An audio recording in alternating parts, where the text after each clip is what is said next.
അസ്സലാമു അലൈക്കും. ഇൻഷാ അല്ലാഹ് നമ്മൾ ഒരു കുറച്ച് സമയം ഞാൻ നിങ്ങളോട് സംസാരിക്കുകയാണ്. ഇവിടെ നിങ്ങൾ നമ്മുടെ സംഘടനകളുടെ വ്യത്യസ്ത സംഘടനകളുടെ നേതാക്കൾ, അതിഥികൾ അവർ സംസാരിച്ച കാര്യങ്ങൾ നിങ്ങൾ കേട്ടു. നമുക്ക് അവരോടാണെങ്കിലും നമുക്ക് നമ്മളോടാണെങ്കിലും പുറത്ത് മറ്റാളുകളോടാണെങ്കിലൊക്കെ നമ്മൾ എന്തിനാണ് ഈ ധാർമ്മികതയെ പറ്റി പറയുന്നത്? ധാർമ്മികത ഏത് മുസ്ലിം സംഘടനൻ്റെ പരിപാടി പോയാലും ധാർമ്മികത എന്ന് നമ്മളിങ്ങനെ പറയും. ചെറുപ്പക്കാരെ സംഘടിപ്പിക്കുമ്പോഴും ചെറിയ കൗമാര പ്രായത്തിലുള്ളവരെ സംഘടിപ്പിക്കുമ്പോഴൊക്കെ നമ്മൾ ധാർമ്മികത എന്നിങ്ങനെ പറയും. ഒരു ക്ലബിൻ്റെ പരിപാടി നടക്കുന്നിടത്ത് നിങ്ങൾ ഈ വിഷയം കണ്ടിട്ടുണ്ടോ? ധാർമ്മികത എന്ന് പറഞ്ഞിട്ട് അങ്ങനെ ചർച്ച ഉണ്ടാവാറില്ല. രാഷ്ട്രീയ പ്രസ്ഥാനങ്ങളോ യുവജന സംഘടനകളോ പ്രോഗ്രാം നടത്തുമ്പോൾ ധാർമ്മികത അതൊരു വലിയ ചർച്ചയായിട്ട് അങ്ങനെ ഉണ്ടാവാറുണ്ടോ? എന്താണ് നമുക്ക് മാത്രമുള്ള ഒരു വിഷയം ധാർമ്മികത എന്ന് പറയുന്നത്? എന്തിനാണ് നമ്മളിത് പറയുന്നത്? എന്താണ് ഈ ധാർമ്മികത എന്ന് പറഞ്ഞാൽ അതെന്തിനാണ് നമ്മൾ ആൾക്കാരോട് പറയുന്നത്? ധാർമ്മികത ഇല്ലെങ്കിൽ, ധാർമ്മികത എന്ന് പറഞ്ഞാൽ അതെന്താണെന്ന് മനസ്സിലാകണം. അതില്ലെങ്കിലുള്ള പ്രശ്നം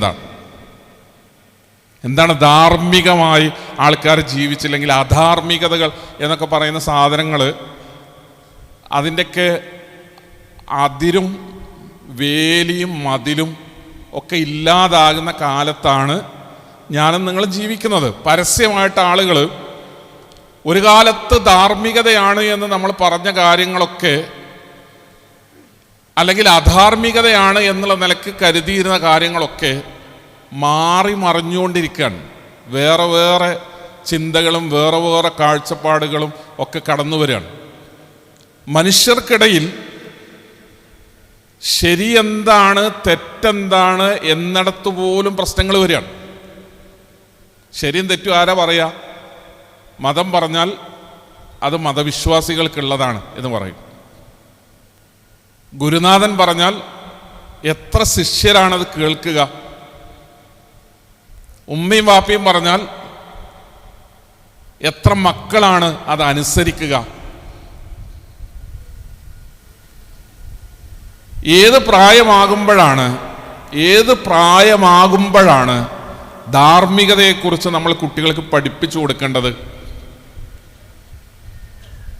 ഫറൂഖ് കോളേജിൽ അധ്യാപകൻ ക്ലാസ്സിൽ ചെല്ലുമ്പോൾ ഒരു ദിവസം വളരെ യാദൃശ്ചികമായ ഒരു ദിവസം അധ്യാപകൻ ക്ലാസ്സിൽ ചെല്ലുമ്പോൾ ക്ലാസ്സിൽ ഒരു ബെഞ്ചിൽ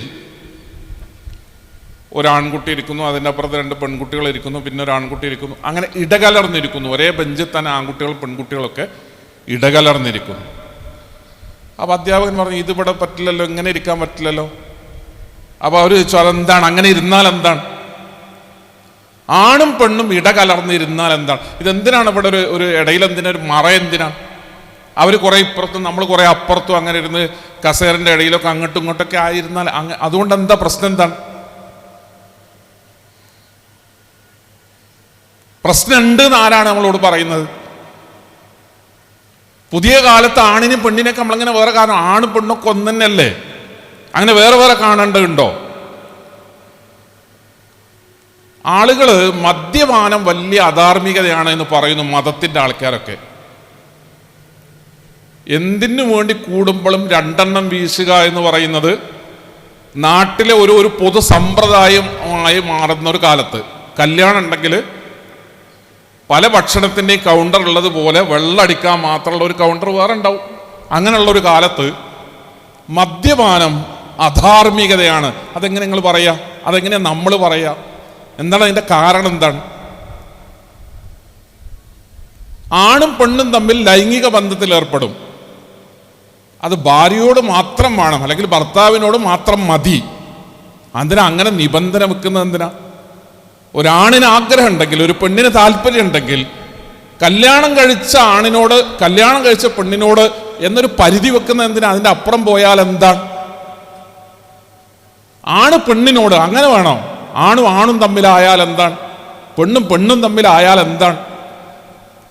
ഇങ്ങനെ കുറേ സംഗതികളുണ്ട് നമ്മുടെ നാട്ടിൽ, ഇങ്ങനെ ചർച്ച നടക്കുന്നുണ്ട്.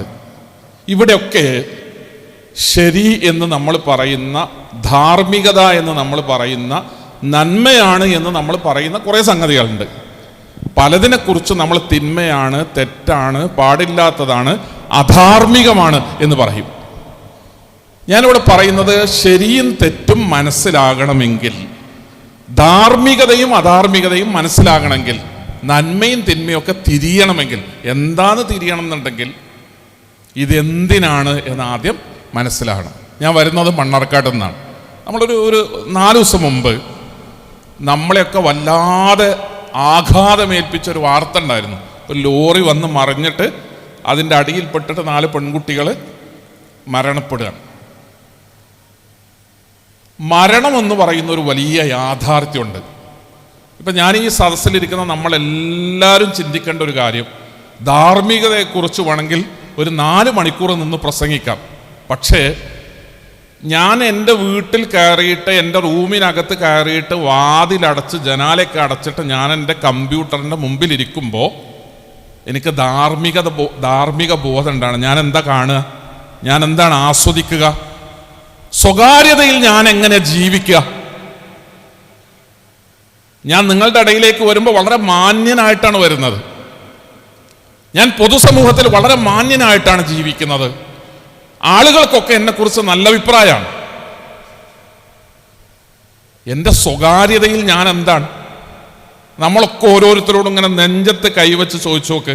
ആരുമില്ലെങ്കിൽ, ഭാര്യയില്ല, മക്കളില്ല, കുടുംബക്കാരില്ല, പരിചയക്കാരില്ല, നാട്ടുകാരില്ല, അറിയുന്നവരില്ല, കൂടെ പ്രവർത്തിക്കുന്ന സംഘടനക്കാരില്ല, അങ്ങനെ ആരുമില്ല, നമ്മൾ ഒറ്റക്കാണെങ്കിൽ നമ്മുടെ സ്വഭാവം എന്തായിരിക്കും? അവിടെ ശുദ്ധീകരിക്കപ്പെടണമെങ്കിൽ അങ്ങാടിയിൽ ഒരാൾ നല്ലവനായി മാറുക എന്ന് പറയുന്നത് എളുപ്പമാണ്. സമൂഹത്തിൽ ഒരാൾ നല്ലവനായി ചിത്രീകരിക്കപ്പെടുക അത് എളുപ്പമാണ്.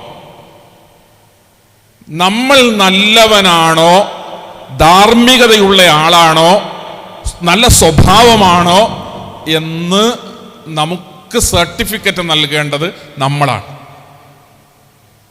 അങ്ങനെ അവനവനെ കുറിച്ചൊന്ന് ആലോചിച്ച് നോക്കുക. ഞാൻ യഥാർത്ഥത്തിൽ ഞാൻ ആരാണ്? ഞാൻ എന്താണ്? എൻ്റെ പ്രകൃതം എന്താണ്? ഒരു സമ്മേളനത്തിന് വരുമ്പോൾ, ഒരാൾക്കൂട്ടത്തിൽ വരുമ്പോൾ, ഞാൻ എൻ്റെ സ്ഥാപനത്തിൽ ചെല്ലുമ്പോൾ, എൻ്റെ കോവർക്കേഴ്സ്, എൻ്റെ കൂടെ ജോലി ചെയ്യുന്നവർ അവരുടെ കൂട്ടത്തിലാകുമ്പോൾ അപ്പൊക്കെ എനിക്ക് ചില പ്രകൃതങ്ങളുണ്ട്, ചില സ്വഭാവങ്ങളുണ്ട്, അംഗീകാരങ്ങളുണ്ട്, സാക്ഷ്യപത്രങ്ങളുണ്ട്. പക്ഷെ ഒറ്റക്കാണെങ്കിൽ, ഞാൻ തനിച്ചാകുമ്പോൾ ഞാൻ ആരാണ്? അങ്ങനെ നിങ്ങൾ ചോദിച്ചു നോക്ക്. തനിച്ചാകുമ്പോൾ പോലും, ഒറ്റക്കാകുമ്പോൾ പോലും ധാർമ്മികതയോടുകൂടെ, സൽസ്വഭാവത്തോടെ, നല്ല പെരുമാറ്റങ്ങളോടുകൂടെ ജീവിക്കണമെന്ന് ഒരാൾക്ക് തോന്നുക, അങ്ങനെ ഒരാൾ തീരുമാനിക്കുക. ഞാൻ ഒരിക്കലും എൻ്റെ ഭാര്യയോടല്ലാതെ മറ്റൊരാളുമായി ഒരു തരത്തിലുള്ള ലൈംഗിക ബന്ധവും ഞാൻ ഒരിക്കലും എൻ്റെ ജീവിതത്തിൽ നിർവഹിക്കുകയില്ല, അത് എത്ര അവസരം കിട്ടിയാലും എന്നൊരു ആണ് അങ്ങനെ തീരുമാനമെടുക്കുക. ഇസ്ലാമിക വീക്ഷണത്തിൽ അയാൾക്കാണ് ധാർമ്മികതയുള്ളത്. അറബിയിൽ അതിന് തഖ്വ എന്നാണ് പറയുക. ഒരു പെണ്ണ് എത്ര അനുകൂലമായ അവസരം ഉണ്ടെങ്കിലും ഞാൻ എൻ്റെ ഭർത്താവിനല്ലാതെ, 4 ആളെ സാക്ഷി നിർത്തിയിട്ട് എൻ്റെ ജീവിതം ഏറ്റെടുത്ത എൻ്റെ ഭർത്താവിനല്ലാതെ ഞാൻ എൻ്റെ ശരീരം നൽകില്ല, തൊടാൻ ഒരാളെ സമ്മതിക്കില്ല എന്നൊരു പെണ്ണ് തീരുമാനിക്കുക. ഇസ്ലാം അവൾക്കാണ് ധാർമ്മികതയുണ്ട്, തഖ്വയുണ്ട് എന്ന് പറയുക. ഞാൻ ചോദിക്കുന്നത്, സ്വകാര്യതയിൽ അങ്ങനെ ഒരു തീരുമാനം എടുക്കാൻ, സുന്ദരിയായ ഒരു പെൺകുട്ടി, ഒരു പെണ്ണിനെ, ഒരു യുവതിയെ എൻ്റെ ബെഡ്റൂമിൽ കിട്ടിയാലും വേണ്ടെന്ന് വെക്കാൻ മാത്രമുള്ള ഒരു കരുത്ത് മനസ്സിനുള്ള ഒരു ചെറുപ്പക്കാരനായി മാറാൻ അതെങ്ങനെ ഒരാൾക്ക് കഴിയുക? അത് എന്തു വായിച്ചാലാണ് അങ്ങനെ ഒരു ചെറുപ്പക്കാരുണ്ടാകുക? എന്ത് മരുന്ന് കുടിച്ചാലാണ് അങ്ങനെ ഒരു മനസ്സുണ്ടാകുക? എങ്ങനെ പരിശീലിപ്പിച്ചാലാണ് ഒരാൾ അങ്ങനെയുള്ള സംസ്കാരമുള്ള ഒരാളായി മാറുക? മുഹമ്മദ് നബി സല്ലല്ലാഹു അലൈഹി വസല്ലം തങ്ങളുടെ അനുയായികളുടെ കൂട്ടത്തിൽ ഒരു ചെറുപ്പക്കാരനും ഒരു ചെറുപ്പക്കാരെയും, യുവതി യുവാക്കൾ, ആ പെണ്ണിനോട് ഈ ചെറുപ്പക്കാരന് പ്രണയമുണ്ടായി. കുടുംബത്തിലെ പെൺകുട്ടിയാണ്, അവളോട് പ്രണയമുണ്ടായി, പ്രേമുണ്ടായി. ഒരു ഘട്ടത്തിൽ അവളുടെ ശരീരത്തെ ആഗ്രഹിച്ചു, അവളെ പ്രാപിക്കണം എന്ന് ആ മനുഷ്യൻ ആഗ്രഹിച്ചു. പക്ഷെ ആ പെൺകുട്ടി ഒരു സന്ദർഭത്തിനും അതിന് സമ്മതിച്ചില്ല. സാമ്പത്തികമായ ഒരു ആവശ്യം വന്നപ്പോൾ, പണം വേണ്ടി വന്നപ്പോൾ ഇയാളോട് സാമ്പത്തിക ആവശ്യം, സഹായം ചോദിച്ചുകൊണ്ട് ചെന്നു. അപ്പം അയാൾ ഡിമാൻഡ് വെച്ചു, എനിക്ക് വഴിപ്പെടണം, എൻ്റെ ചില ആഗ്രഹങ്ങളുണ്ട്, അതിന് നിന്ന് തന്നാൽ പണം തരാം. മറ്റ് നിർവാഹം ഉണ്ടായിരുന്നില്ല അവരുടെ മുമ്പിൽ. പണം വാങ്ങി ശരീരം കൊടുക്കാൻ വേണ്ടി തയ്യാറെടുത്തു. അവരുടെ കാലും തമ്മിൽ മുട്ടിയപ്പോൾ ആ പെൺകുട്ടി പറഞ്ഞു, ഇത്തഖില്ല എന്നൊരു ശബ്ദം, ഇത്തഖില്ല എന്നൊരു ശബ്ദം. അപ്പൊ ആ ചെറുപ്പക്കാരൻ എന്ത് കാര്യമാണോ മനസ്സിൽ ഒരുപാട് കാലമായി ആഗ്രഹിക്കുന്നത്, അതിനുള്ള എല്ലാ അവസരങ്ങളും ഒത്തുകിട്ടി. അതിൻ്റെ ഏറ്റവും അടുത്ത സന്ദർഭം, നമുക്കിപ്പോഴത്തെ കാലത്ത് അറിയാം, ഒരാൾക്ക് സെക്ഷൽ ഹോർമോണുകളൊക്കെ ഉൽപ്പാദിപ്പിക്കപ്പെട്ട് കഴിയുമ്പോൾ ശരിയും തെറ്റും നന്മയും തിന്മയും ഒന്നും പിന്നെ ചിന്തിക്കാൻ കഴിയില്ല. പക്ഷെ ആ മനുഷ്യനോട് ആ പെൺകുട്ടി അവസാനത്തെ നിമിഷത്തിൽ അവരുടെ കാലും മുട്ടിയപ്പോൾ, അവസാന നിമിഷത്തിൽ അവരുടെ കാലും മുട്ടിയപ്പോൾ ആ സമയത്ത് ആ പെൺകുട്ടി പറഞ്ഞു, ഇത്തഖില്ല, ഇത്തഖില്ല. ആരെങ്കിലും ഒന്ന് അർത്ഥം പറയൂ, ഇത്തഖില്ല ഒന്നർത്ഥം പറയോ? അള്ളാഹുവിനെ സൂക്ഷിക്കുക, അത് മാത്രമേ പറഞ്ഞോളൂ. വേറെ ഒരു സംഭവം പറഞ്ഞില്ല. അള്ളാഹിനെ സൂക്ഷിക്കുക, ഒരു ശബ്ദമാണത്. ആ ചെറുപ്പക്കാരൻ അയാൾ ചെയ്യാൻ പോകുന്ന പ്രവർത്തനത്തിൽ നിന്ന് പിന്തിരിഞ്ഞു. ഞാനിത് പറയുന്നത് സ്വകാര്യതയിൽ, രഹസ്യങ്ങളിൽ, ആരും അറിയാത്തപ്പോൾ നമുക്ക് ചെയ്യാൻ നമ്മൾ തീരുമാനിച്ച ഒരു പ്രവർത്തനത്തിൽ നിന്ന് നമ്മൾ പിന്തിരിയാൻ, ആഗ്രഹിച്ചൊരു കാര്യത്തിൽ നിന്ന് പിന്തിരിയാൻ. എങ്ങനെയാണ് ഒരാൾക്ക് അതിന് കഴിയുക? നമ്മുടെ മനസ്സിനെ എന്ത് സ്വാധീനിച്ചാലാണ് നമ്മൾ നന്നാവുക? അത് ഹിന്ദുവിനും മുസ്ലിമിനും ക്രിസ്ത്യാനിക്കും എല്ലാ മതവിശ്വാസിക്കും ഭൗതികവാദിക്കും കമ്മ്യൂണിസ്റ്റുകാരനും RSSകാരനും ലീഗുകാരനും ഒക്കെ മനസ്സിലാകും നമ്മൾ ഇങ്ങനെ പറയുമ്പോൾ. നമ്മുടെ മനസ്സിനെ എന്ത് സ്വാധീനിച്ചാലാണ് നമ്മൾ നന്നാവുക, ഒരു നല്ല മനുഷ്യനാകുക? എപ്പോഴാ, എങ്ങനെയാ? ഇസ്ലാം അതിന് പറയുന്നൊരു മാർഗം, മനുഷ്യർക്ക് മരണത്തെക്കുറിച്ചുള്ള ബോധമുണ്ടായാൽ മാത്രമാണ് മനുഷ്യൻ നന്നാവുക. മരണത്തെക്കുറിച്ചുള്ള ബോധം, മരണത്തെക്കുറിച്ചുള്ള ചിന്ത. അക്സിറു ദിക്റഹാദിമുൽ ലദ്ദാത്ത്. നിങ്ങൾ ജീവിതത്തിൽ ഒരുപാട് കാര്യങ്ങൾ ആസ്വദിക്കുന്നില്ലേ? ഈ ആസ്വാദനങ്ങളൊക്കെ തകർന്നു പോകുന്ന ഒരു സെക്കൻഡിനെ കുറിച്ച് നിങ്ങൾ ആലോചിച്ച് നോക്ക്. ഭാര്യയുണ്ട്, മക്കളുണ്ട്, കുട്ടികളുണ്ട്, കുടുംബമുണ്ട്, കാറുണ്ട്, വലിയ വീടുണ്ട്, കച്ചവട സ്ഥാപനങ്ങളുണ്ട്, ലക്ഷക്കണക്കിന് റുപ്യ ബാങ്കിലുണ്ട്, നല്ല വരുമാനമുണ്ട്, സന്തോഷത്തോടെ അടിച്ചു പൊളിച്ച് ആസ്വദിച്ച് ജീവിക്കുമ്പോൾ പെട്ടെന്ന് വന്നുകൂടുന്ന ഒരു മരണത്തെപ്പറ്റി നിങ്ങൾ ചിന്തിച്ചു നോക്ക്. അപ്പോഴാണ് ഒരാൾ നന്നാവുക. മരണത്തെക്കുറിച്ചുള്ള ബോധമോ അറിവോ ചിന്തയോ സ്വാധീനിക്കുമ്പോഴാണ്. ഞാൻ അവിടെയാണ് ആ 4 പെൺകുട്ടികളെ പറഞ്ഞ്, ജീവിച്ച് തുടങ്ങിയിട്ടില്ലാത്ത, നമ്മൾ എട്ടും പൊട്ടും തിരിയാത്ത എന്ന് പറയുന്ന 4 പെൺകുട്ടികൾ. ആ 4 പെൺകുട്ടികൾ മരണപ്പെടുമ്പോൾ മരണം നമ്മളോട് പറയുന്നത്, മരണത്തിൻ്റെ കാര്യത്തിൽ പ്രായം ഒരു പ്രശ്നമേ അല്ല എന്നുള്ളത്. നമ്മളിപ്പോൾ ഇവിടെ പല പ്രായത്തിലുള്ളവരുമാണ് ഇരിക്കുന്നത്. അതിൽ 5 വയസ്സുള്ള കുട്ടിയും 75 80 വയസ്സ് പ്രായമുള്ളവരൊക്കെ നമ്മുടെ കൂട്ടത്തിലുണ്ട്. എത്ര കാലമായി നമ്മളിവിടെ ജീവിക്കുന്നു. മരണം എന്ന് പറയുന്നത് എപ്പോഴാണ് മരണം ഉണ്ടാകുക? ഭാര്യ എപ്പോഴാണ് പ്രസവിക്കുക? അത് ഒരു പ്രഡിക്ഷൻ ഡോക്ടർ പറയും. ഡേറ്റ് ഒക്കെ പറയുമ്പോൾ വൈഫിനോട്, ഭാര്യയോട്, നമ്മുടെ ഭാര്യയോട് അവരുടെ മാസമുറനെ കുറിച്ച് ചോദിച്ചിട്ട് ഒരു ഏകദേശ ധാരണയിൽ ഇന്ന ഡേറ്റ് ഡിസംബർ 9-ാം തീയതി അല്ലെങ്കിൽ ഡിസംബർ 27-ാം തീയതി ഒരു ഏകദേശ തീയതി ജനനത്തെക്കുറിച്ച് പറയും. മരണത്തെക്കുറിച്ച് പറയുമ്പോഴോ എത്ര വലിയ ഡോക്ടറും ഞങ്ങളെ കൊണ്ട് ചെയ്യാനുള്ളതൊക്കെ ചെയ്തു കഴിഞ്ഞു, ഇനി നിങ്ങൾ പടച്ചവനോട് പറയാം. മരണത്തെ കാത്തു കിടക്കുക എന്നല്ലാതെ അതെപ്പോഴാന്ന് പറയാൻ ആർക്കും കഴിയില്ല. സഹോദരങ്ങളെ, സഹോദരിമാരെ, മരണം മനുഷ്യനെ പിടികൂടുകയും മരണം മനുഷ്യന് നിർബന്ധമായും വന്നു ചേരുന്ന മരണത്തെക്കുറിച്ചുള്ള ബോധം മനുഷ്യർക്ക് ഉണ്ടാവുകയും, മരണാനന്തരം എന്താണ്, മരിച്ചു കഴിഞ്ഞാൽ പിന്നെന്താ, മരിച്ചു കഴിഞ്ഞാൽ തീർന്നു. മരിച്ചു കഴിഞ്ഞാൽ ഒരാളുടെ ജീവിതം തീർന്നു, അയാൾ ഇങ്ങനെ മണ്ണായി അങ്ങനെ പോയ കാലം. മുമ്പത്തെ ആൾക്കാർ മരിച്ചു പോയിട്ടുണ്ട്, അവരൊക്കെ മണ്ണായി, അതേപോലെ നമ്മളും മണ്ണാവും. അങ്ങനെയാണെങ്കിൽ ഒരു ചെറുപ്പക്കാരൻ ചോദിക്കുകയാണ്, ഞാൻ മരിക്കുന്നത് വരെ എൻ്റെ ജീവിതം എനിക്ക് ആസ്വദിച്ചുകൂടെ? എനിക്ക് ഇഷ്ടമുള്ളതൊക്കെ ചെയ്തുകൂടെ? ഇഷ്ടമുള്ള പോലെ ജീവിച്ചുകൂടെ? അവിടെയാണ് മതം ഇടപെടുക, അവിടെയാണ് മതം ധാർമ്മികതയെക്കുറിച്ച് പറയുക. അവിടെയേ ധാർമ്മികതക്ക് പ്രാധാന്യമുള്ളൂ. ഒരാൾക്ക് ആകെ 30 വയസ്സ് വരെ 40 വയസ്സ് വരെയുള്ള ഒരു ചെറിയ കാലത്തെ ജീവിതം, അത് കഴിഞ്ഞ് അയാൾ മരിക്കും. മരണം കഴിഞ്ഞിട്ട് പിന്നെ ഒന്നുമില്ല, മണ്ണായിട്ട് അങ്ങനെ നശിച്ചില്ലാണ്ടായി പോവുകയാണെങ്കിൽ ഈ 20 വയസ്സ് വരെ ഒരു പ്രായപൂർത്തിയാകുന്നവരുള്ള ഒരു ജീവിതം, അത് കഴിഞ്ഞിട്ട് 40 വയസ്സ് വരെയുള്ള ഒരു 20 കൊല്ലത്തിനിടയ്ക്ക് എനിക്ക് ഇഷ്ടമുള്ളതൊക്കെ ചെയ്തുകൂടെ? അങ്ങനെ ഒരാൾ ചോദിച്ചാൽ അതിന് വേറെ ഉത്തരങ്ങളൊന്നുമില്ല. ചെയ്യാൻ പാടില്ല എന്നും മതം പറയും. എന്താ കാരണം എന്നറിയോ? മനുഷ്യന്റെ ജീവിതം മരണത്തോടുകൂടെ അവസാനിക്കാത്തത് കൊണ്ട്. മനുഷ്യന്റെ ജീവിതം മരണത്തോടുകൂടെ അവസാനിക്കാത്തത് കൊണ്ട്. ഈ യാഥാർത്ഥ്യവും വസ്തുതയും ബോധ്യപ്പെട്ടാൽ മാത്രമാണ് ധാർമ്മിക ബോധം ഉണ്ടാകുക, മനുഷ്യർ സംസ്കരിക്കപ്പെടുക. നന്മ ലോകത്ത് മനുഷ്യർക്കിടയിൽ പ്രചരിപ്പിക്കപ്പെടുകയും വളരുകയും മനുഷ്യർ നന്മയിലേക്ക് കടന്നു വരികയും ചെയ്യുന്ന സാഹചര്യങ്ങളൊക്കെ ഉണ്ടാകുക. അതുകൊണ്ട് പരിശുദ്ധ ഖുർആനിൽ നമുക്കിങ്ങനെ ആവർത്തിച്ച് കാണാം, എല്ലാ ഭാഗങ്ങളിലും ആവർത്തിച്ച് കാണാം മരണത്തെക്കുറിച്ച്. ഖുർആനിൻ്റെ 1/3 മരണവും മരണാനന്തര ജീവിതവും ചർച്ച ചെയ്യാണ്. പരിശുദ്ധ ഖുർആനിൻ്റെ 1/3 ഭാഗം മരണത്തെക്കുറിച്ചും മരണാനന്തര ജീവിതത്തെ. കുല്ലു നഫ്സിൻ ദായിഖത്തുൽ മൗത്ത് വ ഇന്നമാ തുവഫൗന ഉജൂറക്കും യൗമൽ ഖിയാമ.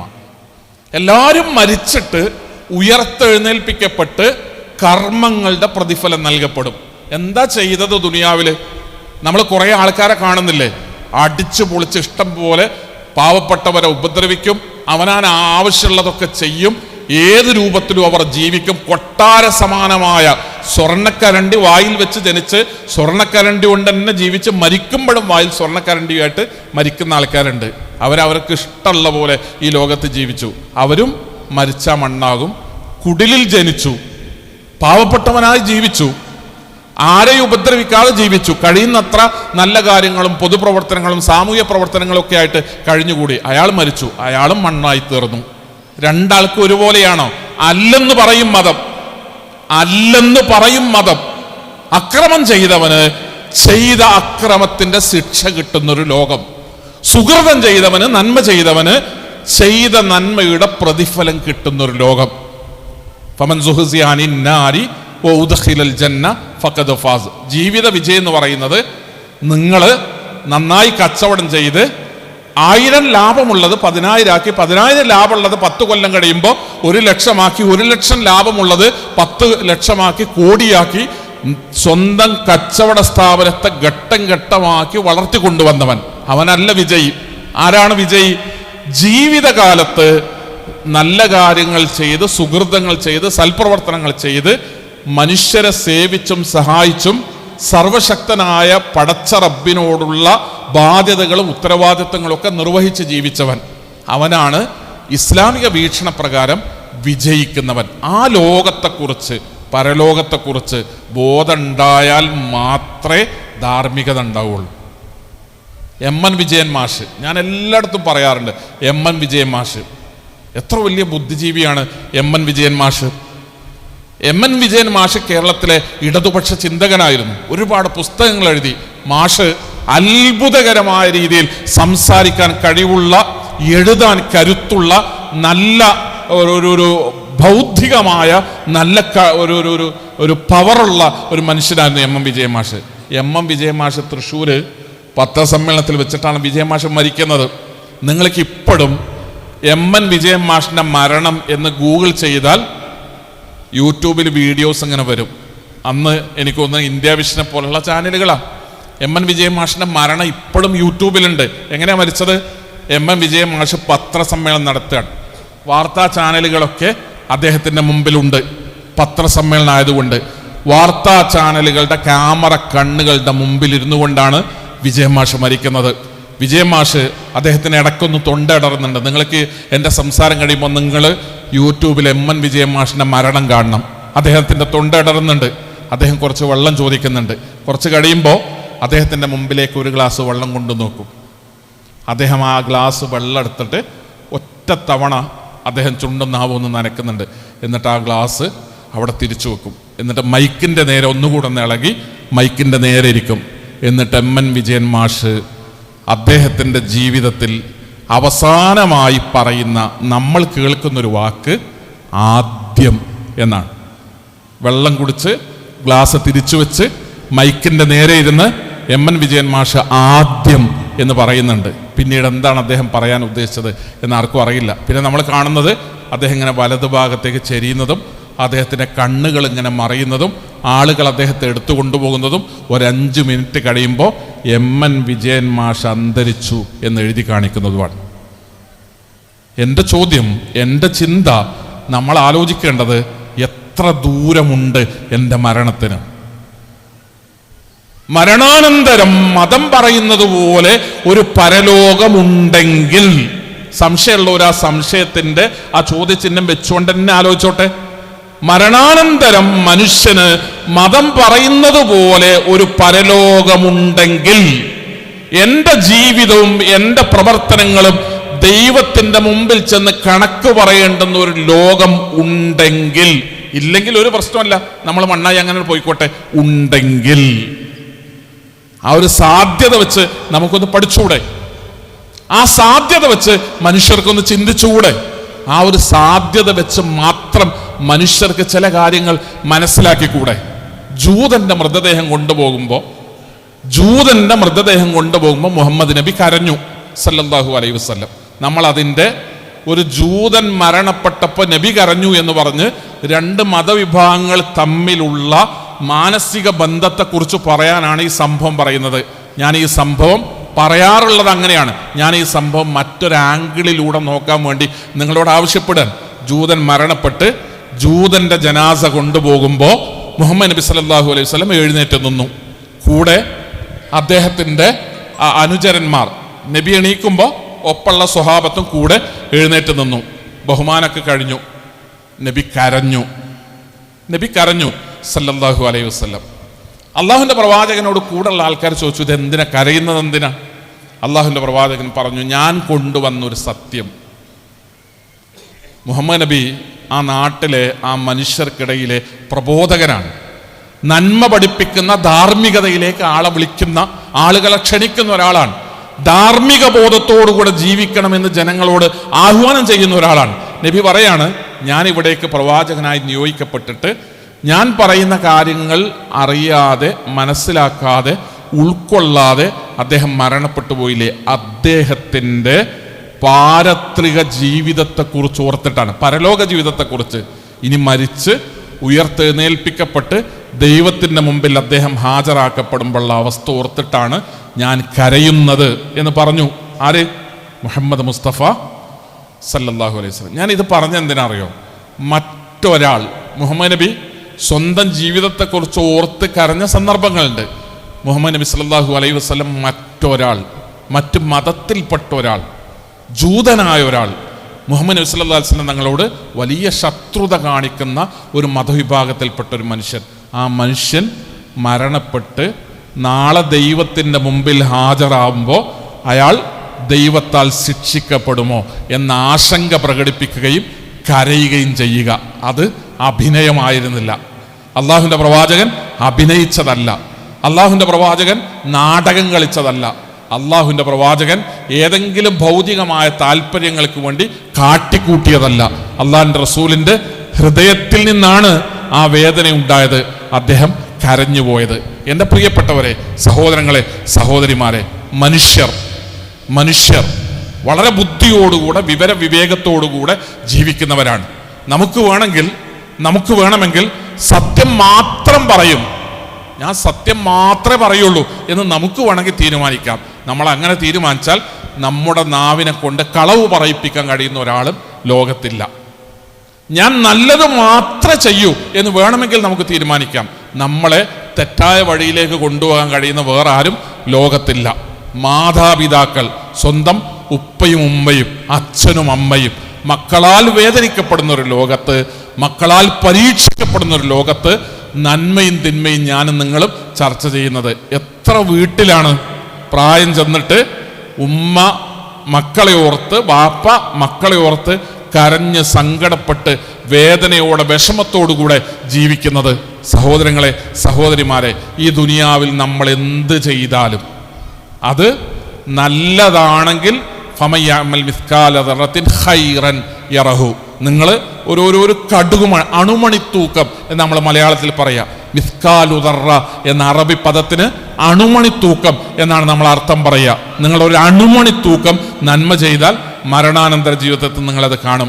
ഒരണുമണിത്തൂക്കം നിങ്ങൾ തിന്മ ചെയ്താൽ മരണാനന്തര ജീവിതത്തിൽ അത് കാണും. പലപ്പോഴും ആളുകൾ പറയാറുണ്ട്, മുസ്ലിങ്ങളാണ് വലിയ സഹായ മനോഭാവമുള്ളവർ, പൈസ എടുക്കാനും ചെലവാക്കാനും സഹായിക്കാനൊക്കെ. അത് എവിടുന്ന് എങ്ങനെ ഉണ്ടാകുന്നതാണ്? ഈ ചെലവാക്കുന്നതിനൊക്കെ പരലോകത്ത് പടച്ചോൻ തരും എന്നുള്ള ബോധത്തിൽ നിന്നാണ്. നമ്മൾ ചെലവാക്കാതെ അങ്ങനെ കൂട്ടിവെച്ചിട്ട് ആർക്കും കൊടുക്കാതെ പിശുക്ക് കാണിച്ചാൽ പരലോകത്ത് പടച്ചോനോട് ഈ പൈസയുടെ പണത്തിന് കണക്ക് പറയേണ്ടി വരും എന്ന ബോധത്തിൽ നിന്നാണ്. പരലോകമെന്ന ബോധമല്ലാതെ, മരണാനന്തര ജീവിതമെന്ന ചിന്തയല്ലാതെ, മരണപ്പെട്ട് ഉയർത്തെഴുന്നേൽപ്പിക്കപ്പെട്ട് സൃഷ്ടിച്ച ദൈവത്തിന്റെ മുമ്പിൽ മനുഷ്യൻ എഴുന്നേറ്റ് പോയി നിന്ന് സ്വന്തം ജീവിതത്തെക്കുറിച്ച് കണക്കെണ്ണി പറയേണ്ടി വരുമെന്ന കൃത്യമായ അറിവല്ലാതെ മനുഷ്യർക്കിടയിൽ ധാർമ്മികത വളർത്താൻ ആരുടെ കയ്യിലും അത്ഭുത വിളക്കുകളൊന്നുമില്ല. അതുകൊണ്ട് നമ്മൾ മനുഷ്യരെ നിരന്തരം ബോധ്യപ്പെടുത്തേണ്ടത്, മരണം എല്ലാവർക്കും അറിയാം, അതിലാരും തർക്കിക്കൂല. മരണാനന്തര ജീവിതത്തെക്കുറിച്ചുള്ള ചിന്ത വരുമ്പോഴേ മനുഷ്യർ നന്നാവുള്ളൂ. ഞാൻ അവസാനിപ്പിക്കുകയാണ്. എൻ്റെ ഒരു കുടുംബ സുഹൃത്ത്, ഞങ്ങളെപ്പോഴും അങ്ങോട്ടും ഇങ്ങോട്ടും പോകും. മാസങ്ങളുടെ ഒരു വ്യത്യാസം ഉണ്ടായി പരസ്പരം സന്ദർശിക്കുന്നതിന്. കുറച്ച് ഒരു അവധി കഴിഞ്ഞ് അദ്ദേഹത്തിൻ്റെ വീട്ടിൽ ചെന്നപ്പോൾ ആ വീട്ടിൽ വലിയ മാറ്റം, വീട്ടിലാകെ വലിയ മാറ്റം. നമ്മൾ കയറി ചെല്ലുന്നിടത്തന്നെ പൂമുഖത്ത് വലിയ ടെലിവിഷൻ ഉണ്ടായിരുന്നു. ആ TV അവിടെ നിന്ന് എടുത്തു മാറ്റിയിരിക്കുന്നു.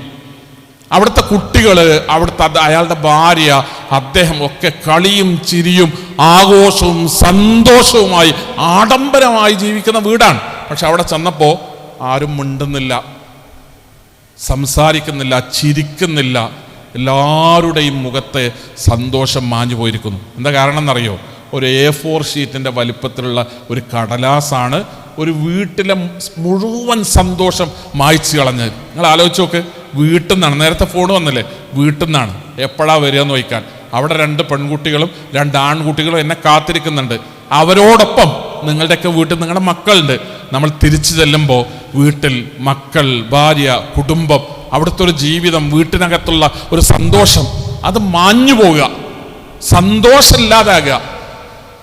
ചിരി എന്ന് പറയുന്നത് മനുഷ്യർക്ക് നഷ്ടപ്പെടുക, കണ്ണ് കലങ്ങുക, കണ്ണിൽ നിന്നറിയാതെ നനഞ്ഞ് ഇറങ്ങി കണ്ണുനീരിങ്ങനെ വരിക. ഇത് ഒരു A4 ഷീറ്റിന്റെ വലിപ്പത്തിലുള്ള ഒരു കടലാസ്. ആ കടലാസ് ലാബിൽ നിന്നാണ് വന്നത്. പരിശോധന കഴിഞ്ഞിട്ട് ലാബ് റിപ്പോർട്ട് വന്നപ്പോൾ വീട്ടിലെ എൻ്റെ സുഹൃത്തിന്, ആ കുടുംബനാഥന് ലങ്സിന് ക്യാൻസറാണ്. അപ്പോൾ ഡോക്ടർ പറഞ്ഞു, ഇനി നമ്മൾ എന്തെങ്കിലും ഒരു ഫർദർ ട്രീറ്റ്മെൻറ്റുകൾക്ക് പോലും സാധ്യമല്ലാത്ത വിധം പല ഭാഗങ്ങളിലേക്കും അത് പടർന്നിരിക്കുന്നു. നിങ്ങൾ പ്രാർത്ഥിക്കുക. കുടുംബത്തോട് പറഞ്ഞു, നിങ്ങൾ പ്രാർത്ഥിക്കുക. ഞാൻ ചോദിക്കുന്ന ചെറിയൊരു ചോദ്യം, എല്ലാ ചിരിയുടെയും ആയുസ് ഒരു A4 ഷീറ്റ് വരുന്നത് വരെയാണ്. എല്ലാ ആഘോഷങ്ങളുടെയും ആഡംബരങ്ങളുടെയും നമുക്ക് ആഘോഷിച്ച് തിമിർത്താടിയിട്ട് മതിയാകണില്ല. എന്തൊക്കെ ചെയ്യണമെന്ന് നമുക്ക് തോന്നിയിട്ട് ഒന്നും മതിയാകണില്ല. ആൾക്കാർക്ക് എങ്ങനെയൊക്കെ ജീവിക്കണം. കാലമുണ്ട്. ഈ ആഘോഷത്തിൻ്റെ ആയുസ് എന്ന് പറയുന്നത് ഒരു A4 ഷീറ്റിനെയാണ് ഞാൻ നിങ്ങളും വെയിറ്റ് ചെയ്തിരിക്കുന്നത്. ഞാനോ നിങ്ങളോ റോഡരികിലൂടെ ഇങ്ങനെ നടന്നു പോകുമ്പോൾ യാതൊരു കാരണവുമില്ലാതെ റോഡിൽ നിന്ന് തെന്നിത്തെറിച്ച് വന്ന് തലക്ക് മുകളിലേക്ക് വന്ന് വീടുന്ന എൻ്റെ അമ്മോ, എൻ്റെ അമ്മേ എന്ന് പറയാൻ ഒരവസരം തരാതെ മരണത്തിലേക്ക് കൂട്ടിക്കൊണ്ടുപോകുന്ന ഒരു ട്രാജഡിയെയാണ്, ഒരു ദുരന്തത്തെയാണ് ഞാൻ നിങ്ങൾ കാത്തിരിക്കുന്നത്. ഷാർജയിൽ പോയപ്പോൾ ഒരു ചെറുപ്പക്കാരൻ പരിചയപ്പെട്ടു. അവൻ പറഞ്ഞു, എനിക്ക് നിങ്ങളറിയാം, നിങ്ങൾക്ക് എന്നെയോ അറിയാം. ഞാൻ എത്ര ആലോചിച്ചിട്ടും ആ ചെറുപ്പക്കാരൻ്റെ മുഖം കിട്ടുന്നില്ല, ആലോചനയിൽ വരുന്നില്ല. അവൻ പറഞ്ഞു, ഇന്ന പള്ളിയിൽ 3 കൊല്ലം തുടർച്ചയായി ഞാൻ നിങ്ങളുടെ പ്രസംഗം കേട്ടിട്ടുണ്ട്. ആ പള്ളിയിൽ വെച്ച് ആ ആള് ഇന്ന പേര് ഞാനാണ് എന്ന് പറഞ്ഞ് അവൻ പരിചയപ്പെടുത്തി. ഞാൻ ആകെ അത്ഭുതപ്പെട്ടു പോയി. അവനിൽ വലിയ മാറ്റം ഉണ്ടായിരിക്കുന്നു. അവൻ്റെ സ്വഭാവവും വർത്താനവും പ്രകൃതവും അവൻ്റെ ബോഡി ലാംഗ്വേജും ശരീരവും എല്ലാം മാറിയിരിക്കുന്നു. അവൻ പറഞ്ഞു, എനിക്ക് മാറ്റം ഉണ്ടായത് ഒരു വലിയ ദുരന്തത്തിൽ നിന്നാണ്. ഞാൻ എൻ്റെ സഹോദരൻ്റെ കൂടെ യാത്ര ചെയ്യുമ്പോൾ രാത്രി 2 മണിക്ക് നാഷണൽ ഹൈവേയിൽ വെച്ച് ഒരു ലോറിക്കടിയിൽ ഞങ്ങളുടെ ബൈക്ക് വിട്ടിട്ട് ആ ലോറിക്കടിയിലേക്ക് എൻ്റെ സഹോദരൻ തെറിച്ചു വീണ് രാത്രി 2 മണിക്ക് നാഷണൽ ഹൈവേയിൽ വെച്ച് എൻ്റെ സഹോദരൻ എൻ്റെ മടിയിൽ കിടന്ന് മരണപ്പെട്ടു. അങ്ങോട്ടും ഇങ്ങോട്ടും ചീറിപ്പായുന്ന വാഹനങ്ങളുടെ നേരെ ഞാൻ നിലവിളിച്ച് കൈയുയർത്തി ഒന്ന് നിർത്താൻ, ഹോസ്പിറ്റലിൽ കൊണ്ടുപോകാൻ ആരും സഹായിച്ചില്ല. ഒരിറ്റ് വെള്ളമെടുക്കാൻ പോലും എവിടെ പോകണം എന്ന് അറിയുമായിരുന്നില്ല. തൊണ്ട നനക്കാതെ എൻ്റെ കണ്ണുകളിലേക്ക് തുറച്ചു നോക്കി നിലവിളിച്ചുകൊണ്ട് എൻ്റെ സഹോദരൻ എൻ്റെ മടിയിൽ കിടന്ന് ഒരു നാഷണൽ ഹൈവേയിൽ രാത്രി 2 മണിക്ക് മരണപ്പെട്ടു. ആ മരണമാണ് എൻ്റെ ജീവിതത്തിൽ മാറ്റം ഉണ്ടാക്കിയത്. സഹോദരങ്ങളെ, സഹോദരിമാരെ, ഞാൻ അവസാനിപ്പിക്കുകയാണ്. നമ്മളിങ്ങനെ പോവുകയാണ്. നടന്നു പോകുമ്പോൾ നമ്മൾ നടന്നു പോകുന്ന വഴികൾ ശുദ്ധമാകണം. നമ്മൾ നടന്നു പോകുന്ന വഴികൾ നല്ലതാകണം.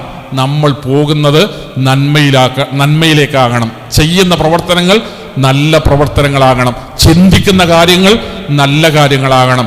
നല്ലത് നല്ലത് നല്ലത് എന്ന് ഞാൻ പറയുന്നത്, ഞാൻ പഠിച്ചത് മതത്തിൻ്റെ പാഠങ്ങളിൽ നിന്നാണ്, പരിശുദ്ധ ഖുർആനിൽ നിന്നാണ്, പ്രവാചക തിരുമേനിയുടെ സല്ലല്ലാഹു അലൈഹി വസല്ലം തങ്ങളുടെ ജീവിതത്തിൽ നിന്നാണ്. അത് പഠിച്ച് ജീവിതത്തിൽ പകർത്തി ജീവിതത്തെ നന്നാക്കി നല്ല വഴിയിലൂടെ മുന്നോട്ട് പോയാൽ ഇടയ്ക്ക് വെച്ച് സംഭവിക്കുന്ന അറിയാതെ കടന്നു വരുന്ന മരണം അതിനെപ്പോലും സന്തോഷത്തോടെ സ്വീകരിക്കാനും സമാധാനത്തോടെ മരിക്കാനും അതീവ സന്തോഷത്തോടുകൂടെ നാളെ പരലോകത്ത് ഉയർത്തെഴുന്നേൽപ്പിക്കപ്പെടാനും കഴിയും. ആ രൂപത്തിൽ ജീവിക്കാൻ നമുക്ക് പ്രാപ്തി നൽകുന്ന സംസ്കാരത്തെയാണ് നമ്മൾ ധാർമ്മികത എന്ന് പറയുക. ആ ധാർമ്മികത ദൈവം തമ്പുരാൻ പഠിപ്പിക്കുന്നതാണ്. അത് വേദഗ്രന്ഥത്തിലുണ്ട്, വേദഗ്രന്ഥവുമായി കടന്നു വന്ന പ്രവാചകന്റെ ജീവിതത്തിലുണ്ട്. അറിയുക, പഠിക്കുക, മനസ്സിലാക്കുക, ചിന്തിക്കുക, പരസ്പരം നല്ലത് പറയുക. നമ്മുടെ ഈ സ്ഥാപനം ഉത്തരോത്തരം വളർച്ചയിലേക്ക് ബഹുമാന്യനായ എൻ്റെ സഹപ്രവർത്തകൻ ISMന്റെ സംസ്ഥാന വൈസ് പ്രസിഡന്റ് അഹമ്മദ് അനസ് മൗലയുടെ നേതൃത്വത്തിൽ ഇനിയും കൂടുതൽ ഉയരങ്ങളിലേക്കും വളർച്ചകളിലേക്കും പോകട്ടെ എന്ന് ആഗ്രഹിക്കുന്നു, പ്രാർത്ഥിക്കുന്നു.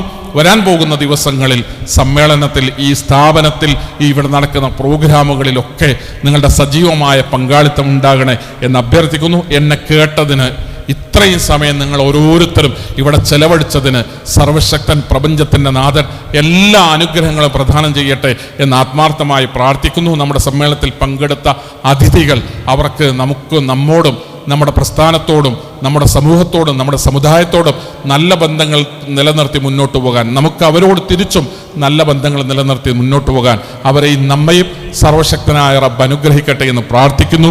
പരലോകത്ത് അള്ളാഹു നമ്മെ കുടുംബസമേതം നമ്മുടെ മാതാപിതാക്കളോടൊപ്പം, നമ്മുടെ മക്കളോടൊപ്പം, ഭാര്യമാരോടൊപ്പം, ഭർത്താക്കന്മാരോടൊപ്പം, കുടുംബ ബന്ധുക്കളോടൊപ്പം പരലോകത്ത് സ്വർഗത്തിൽ ഒരുമിച്ച് കൂടാനുള്ള സൗഭാഗ്യം അള്ളാഹു നമുക്ക് പ്രദാനം ചെയ്യുമാറാകട്ടെ.